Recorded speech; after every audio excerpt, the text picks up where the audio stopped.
It's been a very cold winter across parts of the U.S.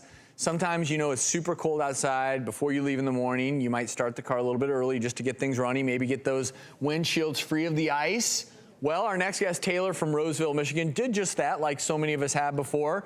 He comes back out 8 minutes later to his car to find a $128 ticket from the police for leaving his car on with the keys in the ignition unattended.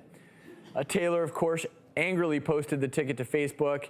It's since gone viral. It caused a bit of controversy. He's now joining us over the phone. Taylor, what was your initial reaction when you went outside and saw the $128 ticket? I was pretty upset. I was just kind of astonished, and even going further than that, I was even surprised later because the chief said that it was a safety issue, but I mean, just leaving me a $128 ticket and not even, you know, knocking on the door or, you know, having it, you know, making it so I could lock the car or anything didn't solve the safety issue. Because it was in your private area, right? In your driveway?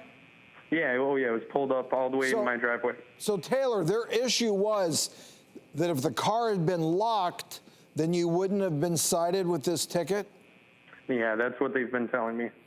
Because I guess it's just too big a chance that somebody's going to steal the car. They say that okay, so you get a ticket if you leave your front door open. You get, it's his driveway, his property, his car.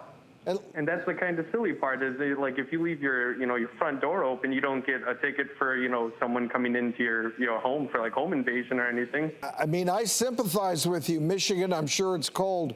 You don't want to get in an icy, frozen car and have to go to work. Yeah, I believe it was 5 degrees that day. Yeah, this is an unfortunate circumstance, and I do think that people need to be aware of this because cars can easily get stolen if you leave the keys in there and it's running. I think it's wise to get an extra set of keys, lock it, and then come back out, open it up. But Taylor, I actually tend to agree with you here. No, I think we agree with them for sure. But I mean, you know, some safety tips. If you are leaving the car running to either warm it up or to recharge a battery or whatever, I mean, make sure that it's parking brakes on, that not on a hill. But there are cases where it slips out of gear, and I know there have been accidents from that. So if you're doing it, do it safely. So your court date is this month, is that right? Yes, it's set for the 26th so far, and I have, luckily, I got a lawyer that came forward to help me out, and I've had a lot of people coming forward and sending me all the different laws and different kind of, you know, things going on in Roseville, so a lot of people have been helpful. Well, this is certainly interesting. Taylor, thanks for sharing your story with us. See you later. Oh, yeah. I definitely will. Thank you, guys. You know, and the one thing I incidentally to mention is that sometimes you have to warm the car up because, again, there's so much ice and it's not safe to drive until. But the truth is, if you get in the car and start driving, it's going to heat up faster. Sometimes people they'll let the car run for 15, 20 minutes. But, you know, cars are designed, once you start driving them, it heats up way quicker than if it's just. Because I will say, I've seen neighbors leave their cars out for 40 minutes running.